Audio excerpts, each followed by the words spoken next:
despierto con un motivo, caminar junto a ti. He decidido vivir mi vida contigo. Me levantas con nuevas fuerzas y me das libertad. Soy joven por siempre en ti, tú eres mi fuente. Como el sol brillando en majestad, en color transformó la oscuridad. Nuevo soy, encontré mi identidad. Vida tú me das. Vivimos ocupados. Muchas cosas pasan a diario en nuestras vidas y en un periodo de 24 horas hacemos muchas preguntas diferentes como ¿qué comer? ¿Cómo vestirme? ¿O con quién relacionarme? A veces nos hacemos preguntas más importantes como ¿qué quiero ser cuando crezca? ¿Con quién me casaré? ¿O dónde viviré? Pero de vez en cuando nos hacemos preguntas aún más profundas. Preguntas como ¿por qué estoy aquí? ¿Cuál es mi propósito? ¿Hay algo más en la vida? Escuché que alguien dijo que nuestro corazón es como si hubiese una cubeta de felicidad, que siempre tratamos de llenar. Y se oye así. Si tuviera más dinero, o mejor ropa, o una nueva novia, entonces sería feliz. Pero lo raro es que no importa cuánto tratemos de llenar nuestra cubeta de felicidad, seguimos añorando. Y aunque sean cosas fabulosas, no podemos quitarnos la sensación de que debe haber algo más en la vida. Es como si hubiera un vacío en nuestro corazón. Existe una sed más profunda y espiritual que todos tratamos de satisfacer. Jesucristo, figura central de la fe cristiana, dijo: Yo soy el pan de vida. Y es como si hubiese dicho: yo soy el que llena ese vacío. Soy el que satisface esa hambre. Jesús dijo: yo soy el camino, la verdad y la vida. Finalmente, solo hay una relación que es completamente amorosa y que dura para siempre, y es la relación con Dios. Y Jesús dijo: yo soy el camino hacia esa relación. C.S. Lewis, uno de los grandes gigantes intelectuales del siglo XX, conocido por ser autor de las Crónicas de Narnia, dijo: el cristianismo, si es falso, no tiene importancia, y si es verdadero, es de infinita importancia. Lo único que no puede ser es medianamente importante. No me había dado cuenta de cuántos pioneros de la ciencia moderna eran creyentes. Descartes, Newton, Kepler, Galileo, Locke, Copérnico, Faraday, Kelvin, Pasteur. Francis Collins, un gran científico de nuestra época, fue director del proyecto de genoma humano que mapea las 3.000 millones de letras de nuestro ADN. Considerado por muchos el avance científico más importante de nuestra época. Él describe cómo es que encontró a Jesús y llegó a creer en la verdad del cristianismo. Ese día, al lado de mi paciente, empezó una travesía para mí. Una travesía que había estado renuente a comenzar, pero que necesitaba hacer. Una travesía que supuse que solo terminaría reforzando mi ateísmo. Pero para mi sorpresa, resultó en mi conversión.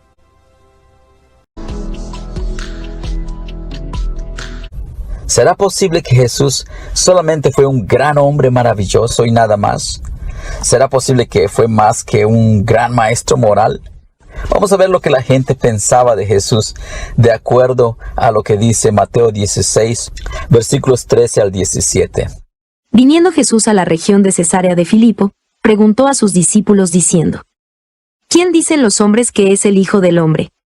Ellos dijeron, unos, Juan el Bautista, otros, Elías, y otros Jeremías, o alguno de los profetas. Él les dijo: ¿Y vosotros quién decís que soy yo? Respondiendo Simón Pedro, dijo: Tú eres el Cristo, el Hijo del Dios viviente. Entonces le respondió Jesús: Bienaventurado eres Simón, hijo de Jonás, porque no te lo reveló carne ni sangre, sino mi Padre que está en los cielos. Marcos capítulo 14, versículos 61 al 62. Mas él callaba y nada respondía. El sumo sacerdote le volvió a preguntar, y le dijo: ¿Eres tú el Cristo, el Hijo del bendito? Y Jesús le dijo: Yo soy, y veréis al Hijo del Hombre sentado a la diestra del poder de Dios, y viniendo en las nubes del cielo. Todo el peso de la enseñanza de Jesús, sus obras, su carácter, su cumplimiento de la profecía del Antiguo Testamento y su conquista de la muerte prestan el apoyo tremendo para venir a una gran conclusión que vamos a mirar en este momento. Quiero empezar con 2 puntos: de que Él existió y de que Él era completamente humano. ¿Qué evidencia hay para apoyar lo que dijo Jesús? Hay 5 puntos de evidencia. La primera, su enseñanza. Jesús enseñó en el Sermón de la Montaña. Vale la pena leer los capítulos 5 al 7 del libro de Mateo. Segundo, sus obras. Juan 10, versículos 37 al 38. Tercero, su carácter, la persona que Él fue. El ser consistente en las cosas, el ser fiel, el mantenerse santo, el mantenerse puro, el mantenerse moral. 4. Su cumplimiento de la profecía del Antiguo Testamento. Jesús es el cumplimiento de muchas profecías del Antiguo Testamento. 5. La conquista de la muerte en su resurrección. El haber resucitado es una gran prueba, una gran evidencia de que Él realmente decía la verdad. Al mismo tiempo, la resurrección podría ser cuestionada. Sin embargo, tenemos 4 evidencias de que la resurrección de Jesús realmente ocurrió. La primera, la ausencia de su cuerpo en la tumba. Segundo, las apariciones a los discípulos son prueba de que Jesús se levantó. Apariciones al menos en 10 ocasiones. Más de 500 personas vieron esto por un periodo de 6 semanas. Un gran número de testigos. También la naturaleza de sus apariciones son muy extrañas. ¿Cómo se aparecía? Tercera evidencia, el efecto inmediato. El efecto fue un espíritu que se movía, una decisión de mucha gente actuando y creciendo en la iglesia. Esto dio lugar al nacimiento de la iglesia cristiana. Mucha gente vino a la fe.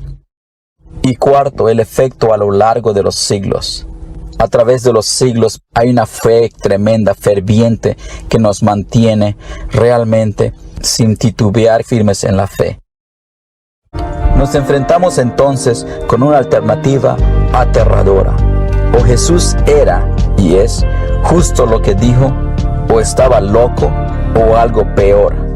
Por extraño, aterrador o improbable que pueda parecer, tengo que aceptar el punto de vista de que Él era y es Dios. C.S. Lewis.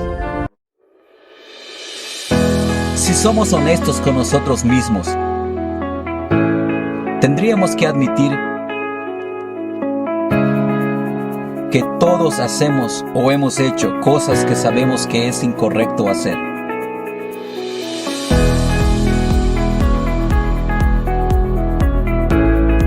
Entonces, ¿por qué las hacemos? ¿Por qué murió Jesús? Por lo general, la gente sabe que Jesús murió, y casi de manera automática la respuesta a esta pregunta es: Jesús murió por nuestros pecados. Y sí, es verdad, pero este acontecimiento que partió la historia en dos tiene mucho más que contarnos. Jesús sufrió una muerte por crucifixión, el cual era un método empleado por los romanos que consistía básicamente en clavar al sujeto y dejarlo allí hasta que muriera. Es decir, que Jesús no era ni el primero ni el último en caer en este método de tortura. Entonces, ¿qué hace de la muerte de Jesús diferente a la de los demás? Lo primero es que Jesús es el Hijo unigénito de Dios, y lo segundo que podemos hablar al respecto es que Él era el único que reunía las condiciones perfectas para salvarnos. La Biblia dice en Hebreos 7:26: tal sumo sacerdote nos convenía, santo, inocente, sin mancha, apartado de los pecadores y hecho más sublime que los cielos. Pero, ¿por qué lo hizo? Primero, lo hizo por amor. Debido a que no hay una muestra más clara de lo que el Padre siente por nosotros, como lo dice Juan 3:16, de tal manera amó Dios al mundo. Segundo, lo hizo porque somos incapaces de salvarnos a nosotros mismos, debido a que nuestro pecado tiene consecuencias letales, como dice Romanos 6:23, porque la paga del pecado es la muerte. Tercero, lo hizo porque Él es el único y suficiente para hacerlo. ¿Y cuál fue el precio de todo esto? Lo que tuvo que pagar Jesús se traduce a los padecimientos físicos, a tal punto que dio hasta la última gota de su sangre preciosa, ya que no hay ni habrá nada en este mundo que pueda pagar la salvación de una vida. Así como dice el Salmo 49 del 7 al 8, nadie puede salvar a nadie, ni pagarle a Dios el rescate por la vida. Tal rescate es muy costoso, ningún pago es suficiente. También tuvo que soportar sobre él la ira del Padre que debió caer sobre nosotros por nuestros pecados, y la separación de Dios, o mejor conocida como la muerte espiritual. Lo que nos lleva a preguntarnos, ¿de qué nos salvó? Nos salvó de la condenación, debido a que Dios es santo y justo, no puede permitir que el pecado quede impune. Nos salvó de los poderes de las tinieblas, mejor dicho, hubo una transferencia de reinos, pasamos de las tinieblas a su luz. Nos salvó de la maldición de la ley que nos condenaba, haciéndose a sí mismo maldición. Y lo más importante no es que Jesús haya muerto en la cruz, sino que el tercer día resucitó, asegurándonos el perdón y la vida eterna, como lo aclara 1 Corintios 15:17. Y si Cristo no resucitó, vuestra fe es vana, aún estáis en vuestros pecados. Ahora ya entiendes la razón por la que Jesús dio su vida y no se opuso a morir en la cruz. Jesús es poderoso. Jesús es desde el principio con el Padre. Es ilimitado en poder. Él pudo haber evitado morir en la cruz. Pudo haber dicho, no voy a la cruz. Pero Él, pensando en ti, pensando en mí, se entregó para que hoy, tú y yo, seamos salvos y libres de la muerte. Entonces ahora somos declarados justos, libres del efecto del pecado. Y esto viene por gracia, es decir, sin merecerlo, que recibimos la dádiva de Dios y pasamos de muerte a vida. Legalmente pasamos a ser libres. Dios es justo y en la corte judicial de Dios, toda la penalidad de nuestro pecado ha sido pagada en su totalidad. ¿Qué significa tener fe, ser cristiano? El Evangelio de Juan lo describe así: mas a cuantos lo recibieron, a los que creyeron en su nombre, les dio el derecho de ser hijos de Dios. Alguien me lo explicó así usando un versículo del Antiguo Testamento, Isaías capítulo 3, 53, versículo 6, que dice esto: todos andábamos perdidos como ovejas. La persona que lo explicaba dijo esto: esta mano nos representa a ti y a mí, y este libro representa todas las cosas que tú y yo hemos hecho mal. Todos andábamos perdidos como ovejas, cada uno seguía su propio camino. Lo malo que hacemos nos separa de Dios. Vemos que causa una ruptura entre nosotros y Dios. Jesucristo, por otro lado, nunca hizo nada malo. Tuvo una vida pura, siempre hubo una relación perfecta entre Él y su Padre en el cielo. Podemos afirmar sin dudas que tuvo una vida pura al 100%. Lo que el versículo dice es: todos andábamos perdidos como ovejas, cada uno seguía su propio camino. Continúa diciendo esto: pero el Señor, que es Dios, hizo recaer sobre Él, que es Jesucristo, en la cruz, la iniquidad de todos nosotros. Lo que Jesús hizo en la cruz fue recargar mi pecado y tu pecado, en lugar de cargarlo tú o yo. Pero ¿te das cuenta cómo nos deja esto a ti y a mí? Estamos libres para tener una relación con Dios. La oración. La oración está en el corazón del cristianismo, porque en el corazón del cristianismo hay una relación con Dios. ¿Por qué y cómo oro? Primera de Tesalonicenses, capítulo 5, versículos 16 al 18, que dice de la siguiente manera: Estad siempre gozosos.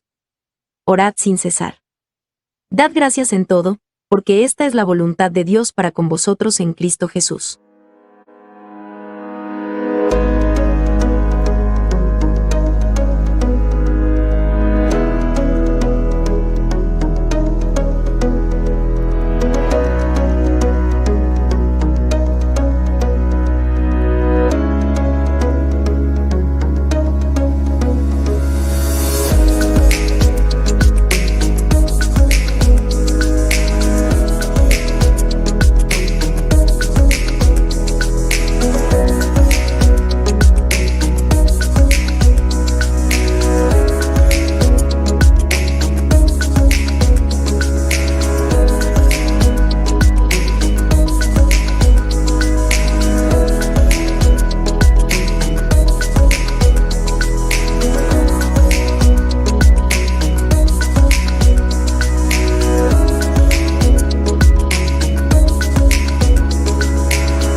qué y cómo debo leer la Biblia.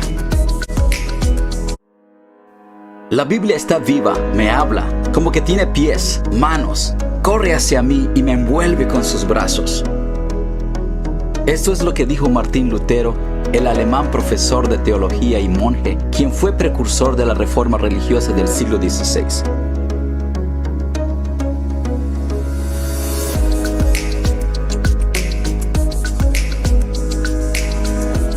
¿Debería yo de leer la Biblia? Mateo 4:4.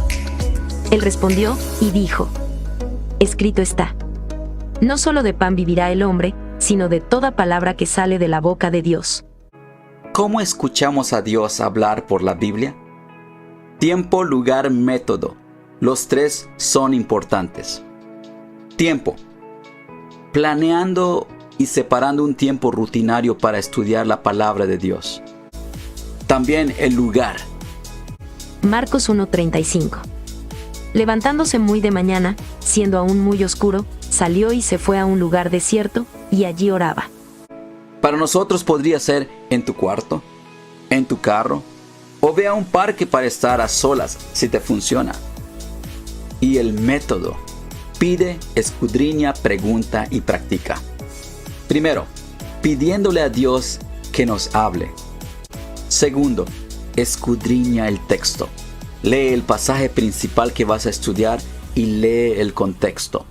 Extiende tu panorama de estudio, como habíamos mencionado anteriormente, apoyándote de concordancias bíblicas, libros de comentarios, diccionarios de lenguaje y diccionarios bíblicos. Pon atención a las referencias bíblicas si tu Biblia te las da. Lee otras versiones bíblicas. Recomiendo que también leas la Biblia en otros idiomas si conoces otros idiomas. Tercero, usa preguntas para profundizar en el tema. Pregúntate, ¿qué está diciendo el pasaje? ¿Quién está hablando en este pasaje? ¿A quién le está hablando? ¿Tiene un significado lo que se está diciendo? ¿Cuál es su aplicación? Cuarto, practica lo que aprendes. Repásalo en tu mente, compartir con otros. Mateo 7:24. Cualquiera pues que me oye estas palabras y las hace, le compararé a un hombre prudente que edificó su casa sobre la roca. Hemos sido elegidos para llevar fruto y fruto permanente. A su tiempo, tú vas a dar fruto, pero por ahora estás aprendiendo los fundamentos del cristianismo. Nuestros días están llenos de múltiples actividades. Es necesario hacer decisiones responsables. Todos queremos salir adelante en la vida. ¿Puede Dios proveernos algún tipo de guía?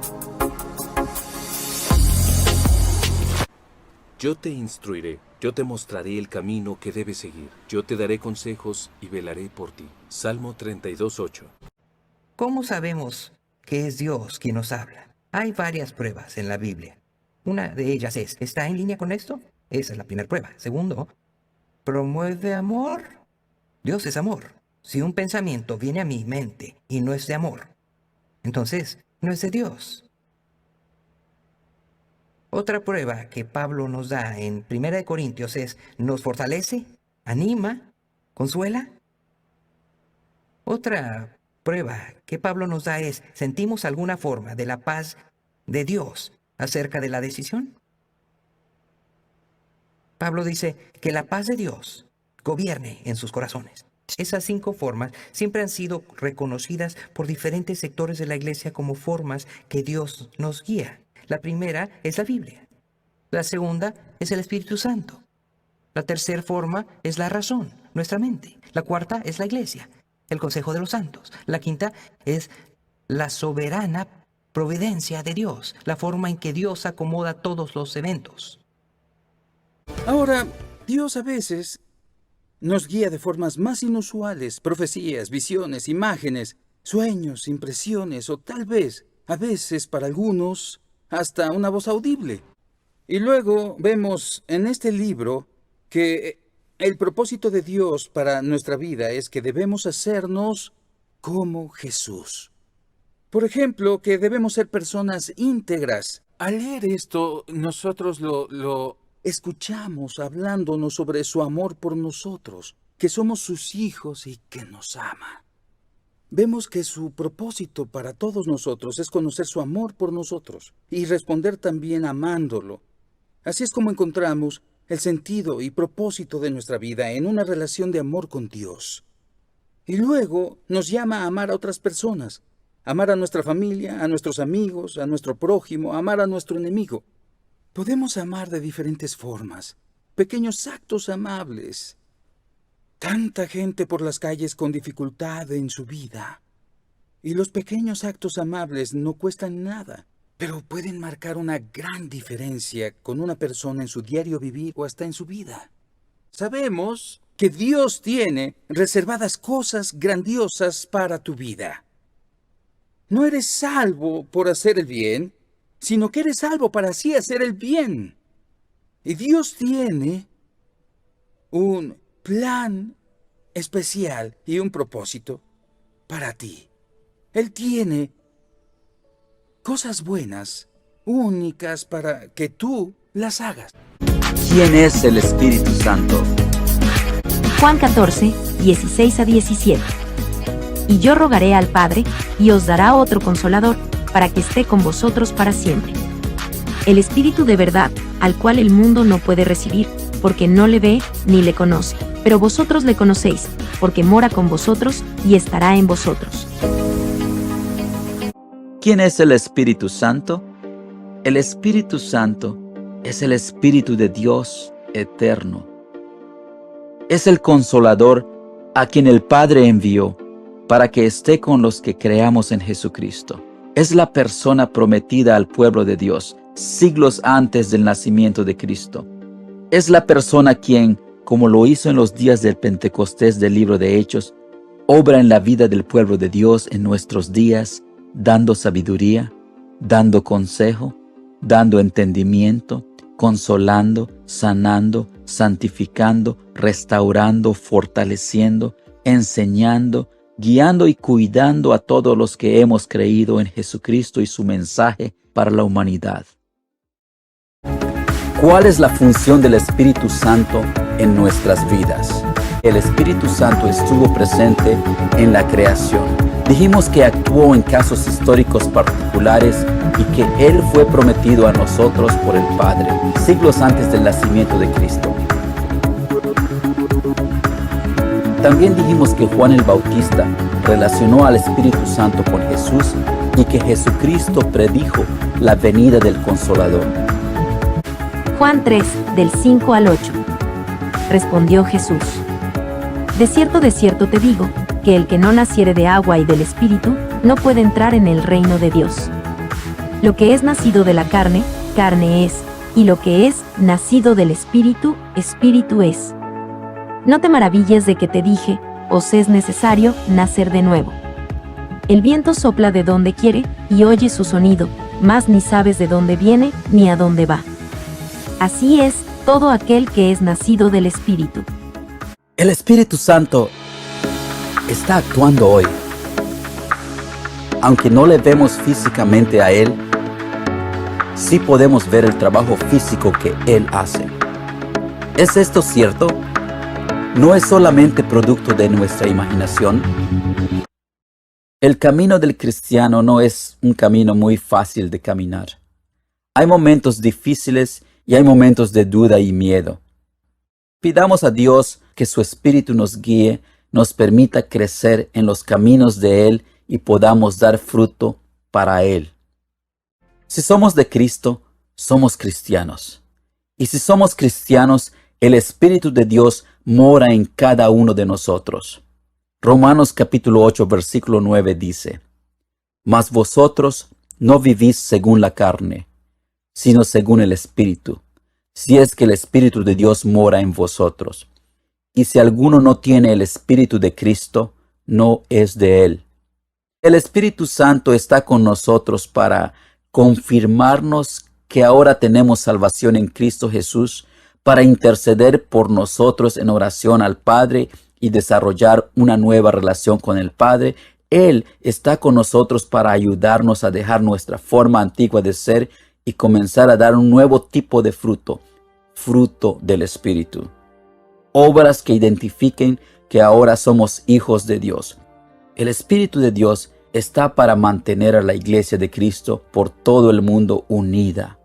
Él está para darnos lo que necesitamos a través de la repartición de dones al cuerpo de creyentes. El Espíritu Santo está para darnos poder para testificar al mundo y así más personas reciban la salvación que Jesucristo ahora nos ofrece gratuitamente. ¿Qué significa ser lleno del Espíritu? Como cristiano, unos días puedes sentirte muy motivado. Otros días, no tan motivado. De hecho, podrías sentirte desalentado en las cosas espirituales. ¿Es esto normal? ¿Todos los cristianos pasamos por este tipo de cosas? Efesios 5:18. No os embriaguéis con vino, en lo cual hay disolución, antes bien sed llenos del Espíritu. Algunos cristianos no dan indicios de ser cristianos, no dan testimonio de serlo, hablan con palabras frívolas, no parecen tener amor. Su conducta parece ser de indiferencia. Aún más, algunos dan mal testimonio dentro de la misma comunidad cristiana, pues a través de las noticias nacionales o internacionales escuchamos de escándalos ocurridos dentro de la iglesia cristiana. Otros cristianos son totalmente lo opuesto. Son cristianos que parecen traer paz, tranquilidad y seguridad en sus palabras, aspiran confianza y sus obras son de amor, bondad y no dejan lugar a duda de que son de Cristo y por Cristo. ¿Por qué esta diferencia entre los mismos cristianos? Esto se debe a que no todos los cristianos experimentamos la llenura del Espíritu Santo al mismo nivel. El ser lleno del Espíritu es una realidad actual que no todos experimentan. Mientras más buscamos, nos acercamos, conocemos a Dios a través del estudio bíblico y mantenemos una relación cercana con Él, más el Espíritu Santo nos llena para que podamos reflejar el amor de Dios. También nos da valor, capacidad y poder para dar testimonio de que en realidad somos hijos de Dios.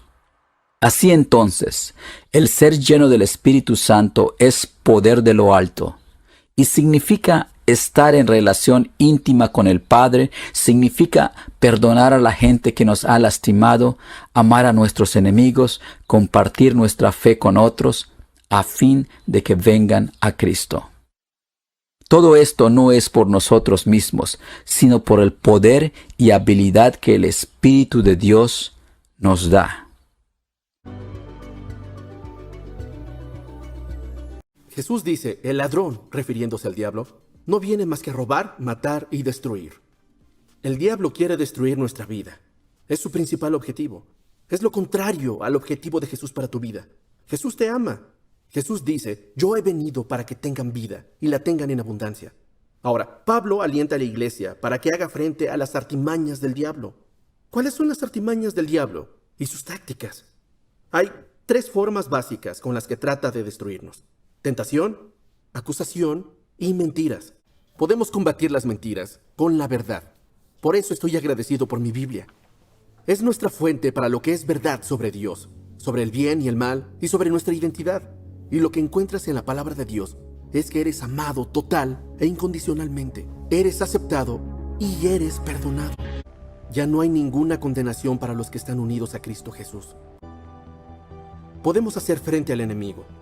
Santiago 4 dice, resistan al diablo y él huirá de ustedes. Acérquense a Dios y él se acercará a ustedes. A veces el bien y el mal es como un juego de tirar la cuerda, como si fueran 2 fuerzas iguales y opuestas y nunca sabes quién podría ganar. Pero Dios y el diablo no son iguales. El diablo no es rival para Dios. La Biblia explica que el mal ha sido derrotado. Nuestra posición en esta batalla está asegurada porque Dios nos libró del dominio de la oscuridad y nos trasladó al reino de su amado Hijo. Pablo nos dice en Efesios cómo librar esta batalla. Él dice, fortalézcanse con el gran poder del Señor. Pónganse toda la armadura de Dios. Nos alienta para deshacernos de los malos hábitos y encontrar nuevos. Habla metafóricamente de las partes de la armadura. Primero dice manténganse firmes, ceñidos con el cinturón de la verdad. Jesús dijo, yo soy la verdad, así que mantén tu mirada en Jesús. No te alejes de Él. Aléjate de la hipocresía y las mentiras. Concéntrate en la autenticidad e integridad en tu vida. Luego, la coraza de la justicia. Justicia describe que estás en la relación correcta con Dios y con el prójimo. Las decisiones que tomamos en esas relaciones son importantes. Perdona a tu prójimo y si has ofendido a alguien, entonces pídele perdón. Si te equivocas, como todos, pide a Dios que te perdone. Luego, nos alienta a estar calzados con la disposición de proclamar el Evangelio de la paz. Debemos estar listos para servir y compartir el Evangelio. Sirve en tu iglesia o en tu comunidad. O ayuda a dirigir Alfa para otros. Ayuda en el banco de alimentos o refugio de indigentes. No te quedes sentado, involúcrate. Luego, tomen el escudo de la fe, con el cual pueden apagar todas las flechas encendidas del maligno. El diablo te va a lanzar ataques, dudas, miedos, ansiedad, lujuria, toda clase de cosas. Tú sigue confiando, no pierdas la fe. Cuando nos sentimos condenados, nos protegemos recordando lo que Jesús ha logrado por nosotros. Él nos liberó, nos purificó y nos hizo nuevos. Luego, toma el casco de la salvación y gana la batalla de la mente. Las tentaciones suelen iniciar en la mente. Salvación significa libertad. Podemos experimentar la libertad que Jesús nos da. Entonces, Pablo dice que tomes la espada del Espíritu, que es la palabra de Dios. La Biblia es muy poderosa. Empápate de la palabra de Dios. Cada vez que Jesús fue tentado por el diablo, respondió con un versículo. Conocía las Escrituras y usó esas palabras como defensa contra el diablo. Finalmente, Pablo dice que sigas orando. Oren en el Espíritu en todo momento, con peticiones y ruegos. Así podemos mantenernos firmes en Dios, incluso al encarar el mal. En Romanos 12:21 Pablo escribe, no te dejes vencer por el mal, al contrario, vence el mal con el bien. Así es como combatimos el mal, con amor y bondad. Todos los días cuando vamos a lugares como nuestro hogar, la escuela o el trabajo, tenemos la oportunidad de llevar luz a la oscuridad. Martin Luther King Jr. dijo una vez, la oscuridad no expulsa la oscuridad, solo la luz puede hacer eso. El odio no expulsa al odio, solo el amor puede hacerlo. Mira lo que otros seguidores de Jesús han hecho en el pasado para enfrentar al mal. William Wilberforce dirigió la campaña para abolir la esclavitud. Martin Luther King Jr. luchó por los derechos civiles en Estados Unidos. Esto no es solo para los grandes héroes de la historia, y no solo con grandes acciones. Tú puedes tener impacto en lo pequeño que haces, en la forma de tratar al prójimo, en las oraciones de cada día. Tu vida puede ayudar a combatir la injusticia, puede hacer una diferencia. Algunos creen que solo es un gran poder el que puede controlar el mal, pero eso no es lo que he encontrado. Son los actos pequeños y cotidianos de gente ordinaria los que mantienen a la oscuridad a raya. Los pequeños actos de bondad y amor.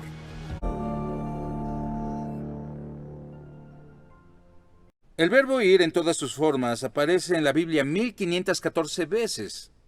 Jesús le decía esto a sus discípulos constantemente.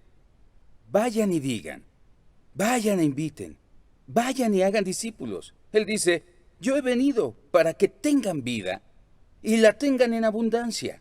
Vayan y digan a las personas la buena noticia sobre mí. Y parece que todos tienen un tío Norman, el cristiano perfecto, que ejerce su fe, pero nunca les habla de ella. Pero la pregunta que quiero hacer es, ¿cómo se volvió cristiano el tío Norman? Alguien debió decirle. Y si los primeros cristianos no hubieran hablado de su fe, no la conoceríamos. Es como si encontraras agua en el desierto, un oasis. ¿No sería bastante egoísta encontrar esa agua y beberla tú solo, sin decírselo a tus amigos? Vas a querer decirles, miren, encontramos agua. Es natural que querramos decirle a las personas que encontramos a Jesús, ya que es una excelente noticia. La palabra evangelio significa buena noticia. Y cuando escuchas buenas noticias, quieres contarle a los demás. Las buenas noticias viajan rápido. Tenemos que entender que contarle a otras personas sobre Jesús surge naturalmente de nuestra propia relación con Dios. Y finalmente nuestra motivación es el amor. El amor hacia Dios y el amor hacia otras personas. Y una forma en que podemos contárselo a otros sin insensibilidad es con nuestra presencia en el mundo. Jesús dice, ustedes son la sal de la tierra, ustedes son la luz del mundo. Hagan brillar su luz delante de todos para que ellos puedan ver las buenas obras de ustedes y alaben al Padre que está en el cielo. La persuasión es lo que los primeros cristianos usaban para explicar la razón de su fe. El apóstol Pedro dijo, estén siempre preparados para responder a todo el que les pida razón de la esperanza que hay en ustedes, pero háganlo con gentileza y respeto. Albert McMakin era granjero. Cuando tenía 24 años, Albert encontró la fe en Jesús en un servicio de la iglesia en un poblado cercano. Sentía tanta emoción y tanta pasión que llenó su camión con amigos y los llevó al siguiente servicio para escuchar el evangelio que él escuchó. Había un adolescente hijo de un granjero y Albert estaba muy interesado en llevarlo al servicio. Pero el joven era difícil de persuadir. Estaba demasiado ocupado enamorándose y desilusionándose de varias chicas. Podríamos decir que no se sentía atraído por el cristianismo. Pero Albert McMakin tuvo una idea. Había logrado persuadir al joven para ir a la iglesia pidiéndole que manejara el camión. Cuando llegaron, el invitado de Albert decidió entrar y quedó, en sus propias palabras, fascinado. Regresó varias veces hasta que una noche pasó al frente de una reunión para orar y entregó su vida a Jesucristo. Fue en el año de 1934. Desde ese día, el invitado de Albert ha hablado en persona a más de 210,000 millones de personas sobre la fe cristiana, más que cualquier persona en la historia humana. Se ha convertido en amigo y confidente de 10 presidentes estadounidenses y ha hablado sobre Jesús a casi la mitad de la población mundial por radio y televisión. Su nombre es Billy Graham. La Biblia nos está hablando sobre la buena noticia. Cuando Jesús sanó al ciego, muchos le preguntaron al respecto, incluyendo los fariseos, que trataron de emboscarlo. El hombre ciego no sabía cómo contestar sus preguntas, así que dijo: «Lo único que sé es que yo era ciego y ahora veo». Es difícil debatir eso. Las personas pueden debatir las afirmaciones del cristianismo, pero no pueden debatir tu historia. En el Nuevo Testamento, la proclamación del Evangelio en general va de la mano con una demostración del poder de Dios. El apóstol Pablo escribió: «Nuestro Evangelio les llegó no solo con palabras, sino también con poder», es decir, con el Espíritu Santo y con profunda convicción. Esto no solo se trata de palabras o de argumentos intelectuales, se trata de la experiencia del Espíritu Santo. Y esto ciertamente fue verdad para mí cuando descubrí el poder del Espíritu Santo. Experimenté lo que Pablo dice en Romanos 5:5. Él dice: «Dios ha derramado su amor en nuestro corazón por el Espíritu Santo que nos ha dado». Pablo en su carta a los Romanos escribe: «El deseo de mi corazón y mi oración a Dios es que lleguen a ser salvos». Y muchos descubren que cuando encuentran la fe en Cristo, ha habido una persona orando por ellos, tal vez un miembro de su familia, un padrino o un amigo. Así que lo mejor que tú puedes hacer es orar por tu familia, por tus amigos y colegas, y seguir haciéndolo. De este modo podemos confiar siempre que Dios estará trabajando en sus vidas. Cada vez que le cuentas a las personas sobre Jesús, esto tiene un efecto, porque el Evangelio es la palabra de Dios. ¿Sana Dios hoy? Me siento muy agradecido con los médicos por la forma en que me ayudaron, pero también con mi cuerpo por la forma en que sana solo. Ahora, toda la sanación finalmente viene de Dios, ya sea por los médicos que usan la destreza otorgada por Dios o los procesos de sanación naturales del cuerpo.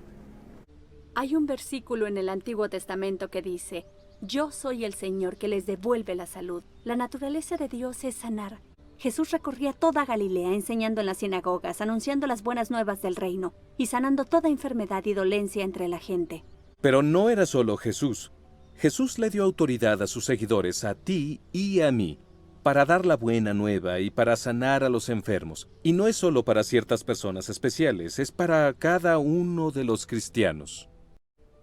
Quiero alentarte para que seas la persona que lleve sanación a tu familia, a tus amigos, a tu lugar de trabajo, a tu comunidad, que ore por los enfermos, que pueda aliviar a los afligidos, que limpie las lágrimas de la gente, que levante a los caídos, que elimine la división y lleve sanación a donde vayas, en nombre de Jesús.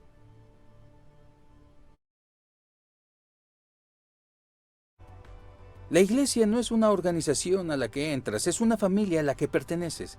Primera de Juan 5:1 dice: todo el que cree que Jesús es el Cristo ha nacido de Dios, y todo el que ama al Padre ama también a sus hijos.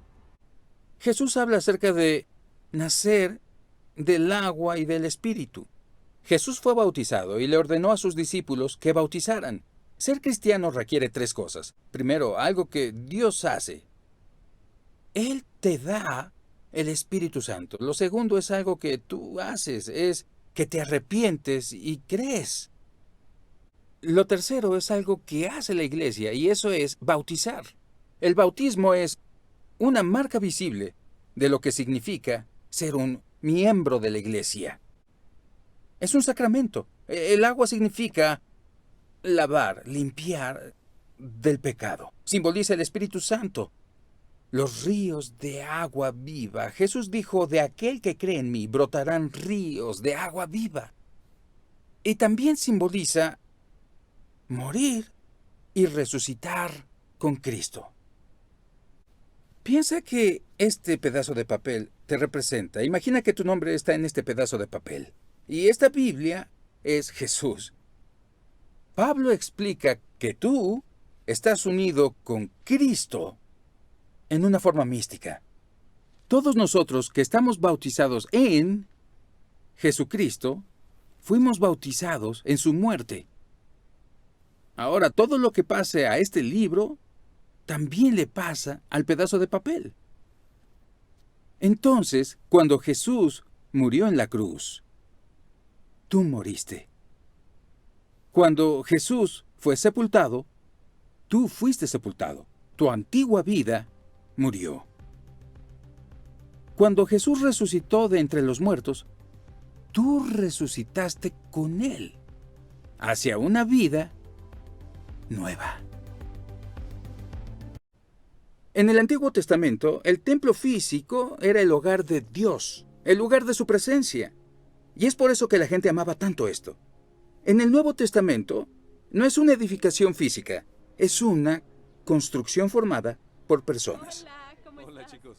Me encanta que nos reunamos. Pablo en su carta a los Efesios habla sobre un templo santo. En él también ustedes son edificados juntamente para ser morada de Dios por su Espíritu. Jesús dijo, porque donde 2 o 3 se reúnen en mi nombre, allí estoy yo en medio de ellos. Así que cuando nos reunimos, Jesús prometió que estaría ahí en espíritu. Pablo dice en 1 Corintios 12:27, ahora bien, ustedes son el cuerpo de Cristo, y cada uno es miembro de ese cuerpo.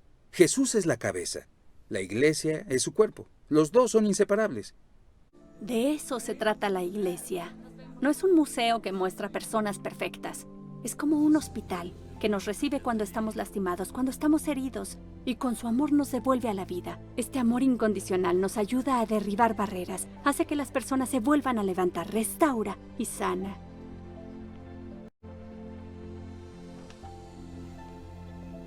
Ser cristiano significa pertenecer a la iglesia. Tú no vas a la iglesia, tú eres la iglesia. Una comunidad de amigos, hermanos y hermanas en Cristo. Y la iglesia es el hogar. La iglesia es Jesús, el cuerpo de Cristo para el mundo. Y la iglesia es amor, la novia de Cristo.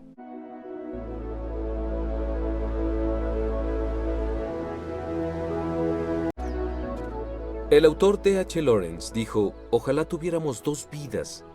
La primera para cometer errores y la segunda para sacar provecho de ellos. Lamentablemente no hay ensayos para la vida. Solo tenemos una oportunidad. Pero la pregunta es, ¿cómo puedes aprovechar al máximo el resto de tu vida? ¿Cómo puedes tener una vida con propósito, una que tenga sentido? Pablo escribe, por lo tanto, hermanos, tomando en cuenta la misericordia de Dios, es decir, por lo que Dios hizo por nosotros por la libertad y vida que trae una relación con Él, les ruego que cada uno de ustedes, en adoración espiritual, ofrezca su cuerpo como sacrificio vivo, santo y agradable a Dios. No se amolden al mundo actual, sino sean transformados mediante la renovación de su mente. Así podrán comprobar cuál es la voluntad de Dios buena, agradable y perfecta. Una de las cosas más significativas que Jesús dijo fue, yo soy el camino, la verdad y la vida. Nadie llega al Padre sino por mí. Cuando Jesús dice yo soy el camino, nos dice, soy el camino a una relación amorosa y duradera con Dios.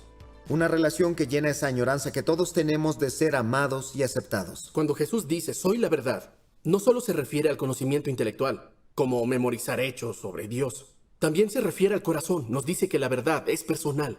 puedes conocer a Dios personalmente. Sí, es la diferencia entre saber sobre una persona y conocerla a ella misma. Lo que Jesús nos dice es que podemos conocer a Dios así, como a un verdadero amigo. Comprender esto, darme cuenta de esto del cristianismo, cambió todo para mí. Yo pensaba que el cristianismo no tenía relevancia en mi vida, pero ahora es lo contrario. Nada ha tenido un impacto mayor en mi vida hoy que mi relación con Dios. Por último, Jesús dice, yo soy la vida. En esencia dice que Él es únicamente quien puede darte una vida plena.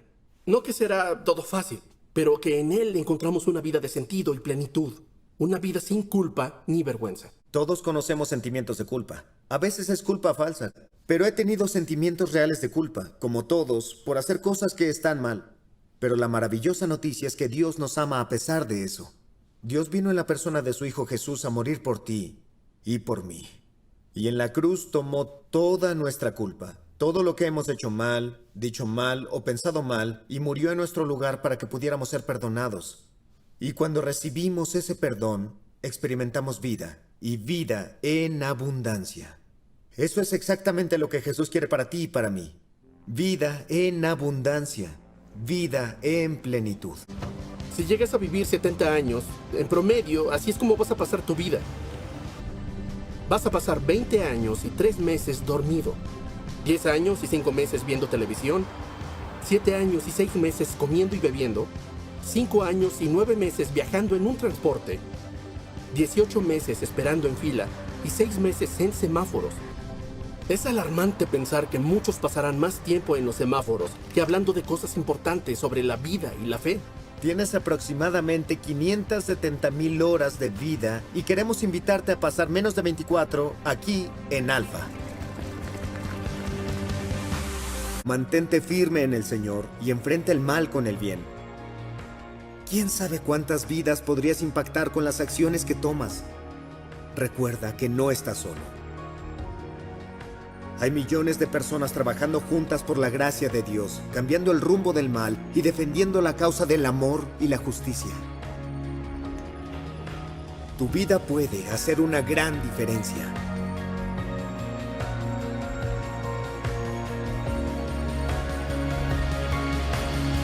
Queremos alentarte, ahora que Alfa llega a su fin, a que puedas involucrarte, a hacerlo ahora.